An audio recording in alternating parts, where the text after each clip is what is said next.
MP board के class 9th के विद्यार्थियों, देखिए आज के इस वीडियो के अंतर्गत मैं आप सभी को वार्षिक परीक्षा के लिए विषय हिंदी का एक आदर्श प्रश्न पत्र विद सॉल्यूशन के साथ में बताने जा रही हूँ, जिसके 100% श्योर परीक्षा में आने के पूरे चांस है। देखिए आप सभी को 75 नंबर दिलवाने का हम पूरा प्रयास करेंगे। तो चलिए वीडियो को शुरू करते हैं और इस आदर्श प्रश्न पत्र को आप अच्छे से कंप्लीट कीजिएगा, क्योंकि 100% श्योर इसमें से आपके प्रश्न आएंगे। ठीक है, देखिए आपको मैं प्रश्न अच्छे से यहाँ पे समझाने का प्रयास करूँगी। तो देखिए पहले प्रश्न में सही विकल्प आपको दिए जाएंगे। पहला प्रश्न है कि सुमित्रानंदन पंत किसके कवि माने जाते हैं। ठीक है, जो सुमित्रानंदन पंत है ये कवि किसके माने जाते हैं, तो ये आपके छायावाद के माने जाते हैं। किसके माने जाते हैं? छायावाद के। दूसरा है कि सर्वेश्वर दयाल सक्सेना की रचना है। ठीक है, जो सर्वेश्वर दयाल सक्सेना जी है इनकी रचना कौन सी है? 4 ऑप्शन है आपके सामने कि समर्पण है, कि प्रेम वाटिका है, कि काट की घंटियाँ है, कि कला और बूढ़ा चांद है। तो इनकी जो रचना है, इन्होंने जो रचना रची है वो है काट की घंटियाँ। ठीक है, तीसरा है वीर रस का स्थायी भाव है। वीर रस का स्थायी भाव क्या है? उत्साह है, भय है, क्रोध है, रति है। कौन सा है वीर रस का स्थायी भाव? यदि आपने स्थायी भाव पढ़े होंगे तो आपको पता होगा कि वीर रस का स्थायी भाव क्या है। तो वीर रस का जो स्थायी भाव है वो है उत्साह। क्या है? उत्साह। ठीक है, देखिए ये हम आपका सेट पेपर सी पढ़ रहे। इसके पहले मैं आपको 2 पेपर बता चुकी हूँ। ठीक है, देखिए आपको रियल पेपर कोई नहीं बताएगा, और देखिए हम आपको वही प्रश्न बताएंगे जो आपको 100% श्योर परीक्षा में पूछे जाएंगे। देखिए हमारे साल भर की मेहनत छुपी है ये 4 सेट पेपर में। ऑफलाइन कोचिंग भी है, उस ऑफलाइन कोचिंग में भी हम वही बच्चों को प्रोवाइड करवा रहे हैं जो आपको हम यहाँ पे प्रोवाइड करवा रहे हैं। ठीक है, सेट ए विद सॉल्यूशन के साथ में हमने बता दिया है, ये सेट बी भी बता दिया है। सेट सी हम देख रहे हैं, ये आपका सेट डी है। ठीक है, इन चारों सेट पेपर में हमारी साल भर की मेहनत छुपी है, और इन्हीं सेट पेपर में से आपका पूरा पेपर आएगा, ये तो 100% श्योर है। ठीक है, हम देखिए आपको फेक बिल्कुल नहीं बताएंगे, जो बताएंगे एकदम सही बताएंगे। ठीक है, तो आप सभी को 75 में से 75 नंबर यदि चाहिए तो आप ये चारों सेट पेपर जरूर कंप्लीट कीजिएगा।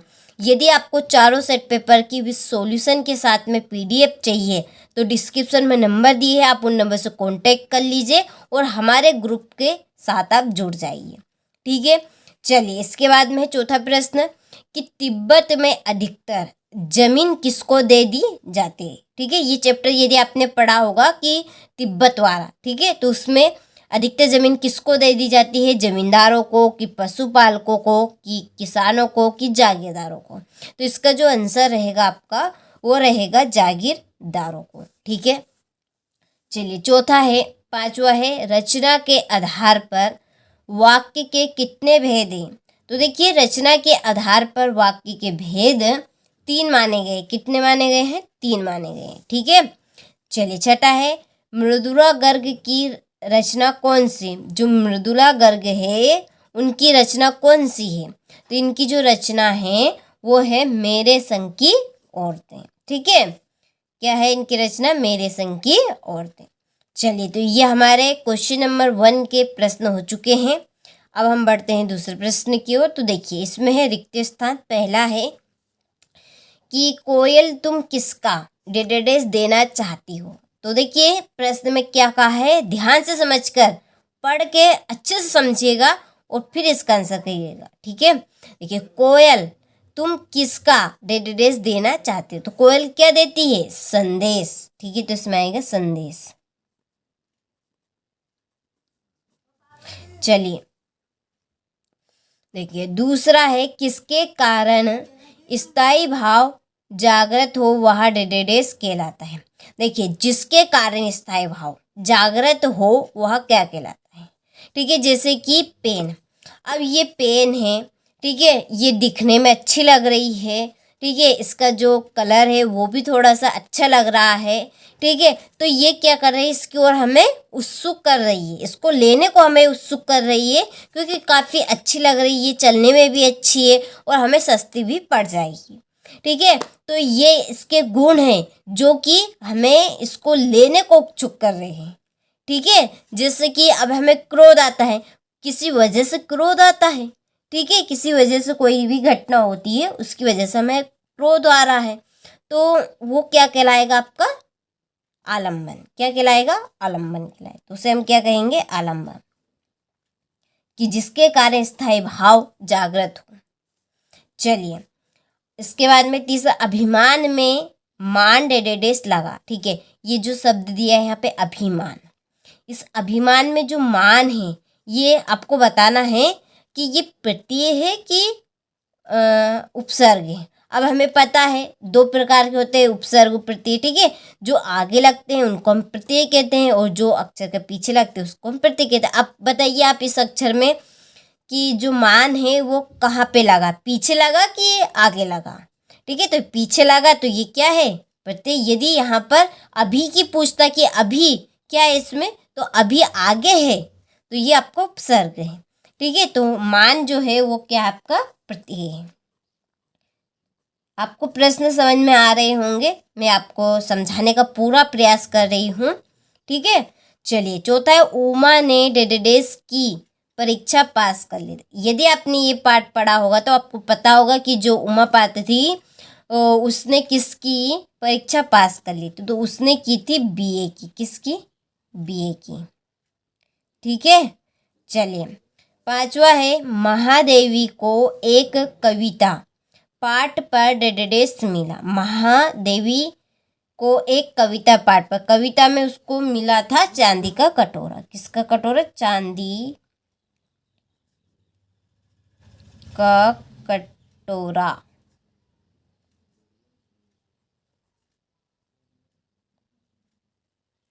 ठीक है, चलिए छठा है, एकांकी में डेडेडेस होता है। एकांकी में एक अंक होता है। क्या होता है, एकांकी में एक, और नाटक में कई अंक होते हैं, एक अंक। ठीक है, चलिए तो यहाँ से आप अच्छे से स्क्रीनशॉट ले लीजिए और देखिए आप अच्छे से इनको कंप्लीट कीजिएगा। इसके बाद में है सही जोड़ी। पहली जोड़ी है चारू चंद्र की चंचल किरणें। ठीक है, चारू चंद्र की चंचल किरणें, तो इसकी आपकी जोड़ी रहेगी अनुप्रास अलंकार। क्या है ये, आपका अनुप्रास अलंकार है। बिहार की जो जोड़ी है वो है आपकी जाबिर हुसैन। ठीक है, तीसरे मात्र ही भर, ये क्या है, आपके निपात शब्द है। क्या है ये, निपात शब्द है। प्यारे लाल शर्मा, जो प्यारे लाल शर्मा है ये स्वतंत्रता सेनानी थे। नाटक सम्राट की जो जोड़ी है वो है आपकी जयशंकर प्रसाद, और छठे संसाधनों का अपव्यय हो रहा है। ठीक है, बहुत ही अधिक इनका उपयोग किया जा रहा है। चलिए, तो ये जोड़ी हमने अच्छे से कंप्लीट कर ली है। देखिए आपको भी अच्छे से कंप्लीट करनी पड़ेगी। देखिए 100% श्योर पूरे प्रश्न के आने के चांस है। देखिए इसी बीच हमने 4 सेट पेपर कंप्लीट किए, बहुत ही रिसर्च और कॉन्सेप्ट के अनुसार, ताकि आप सभी हर एक सब्जेक्ट में 75 में से 75 नंबर लेकर आ सके और अब की बार आप 90 पार कर सके। हमारा यही टारगेट है कि बच्चे अच्छे से अच्छे अंक इस साल ला सके। ठीक है, तो हमारे ऑफलाइन कोचिंग भी, उनमें भी हम देखिए यही पढ़ाते हैं और यही हमने उनको सेट पेपर दिए हैं। ठीक है, ऐसा वैसा पेपर नहीं है, आपका एकदम सही है।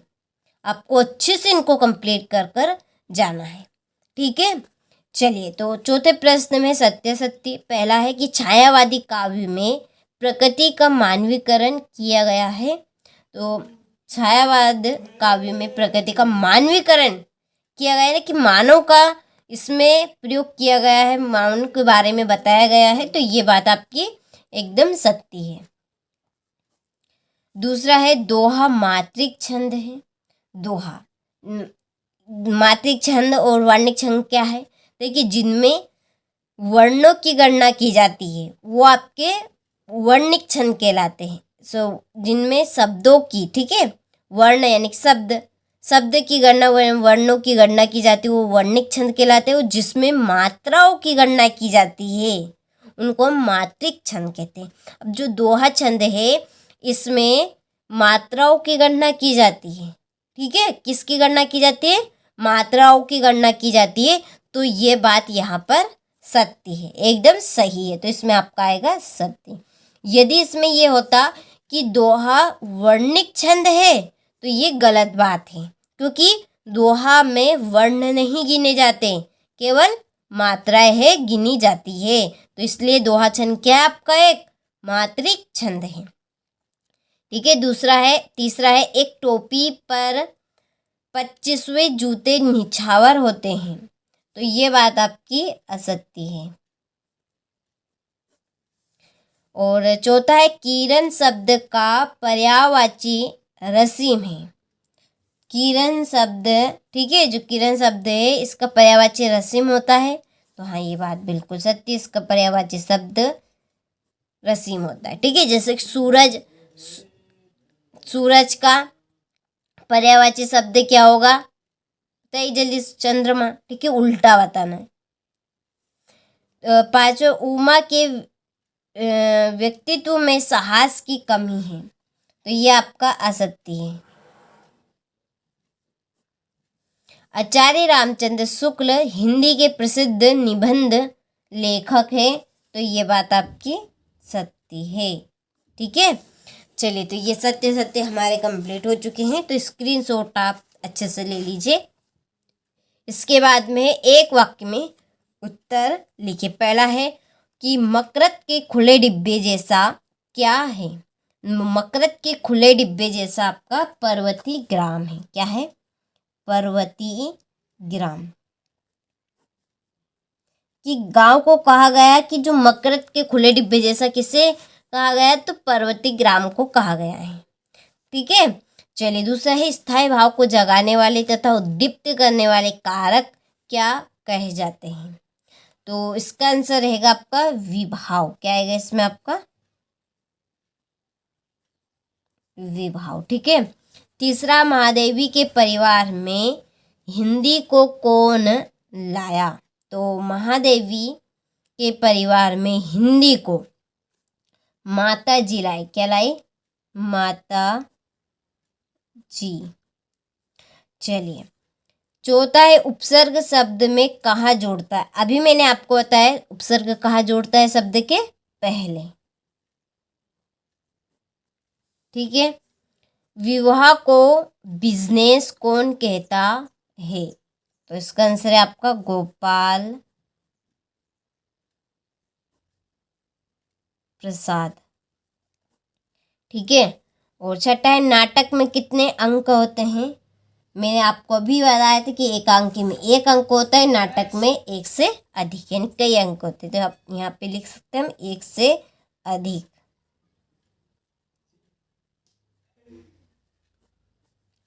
ठीक है।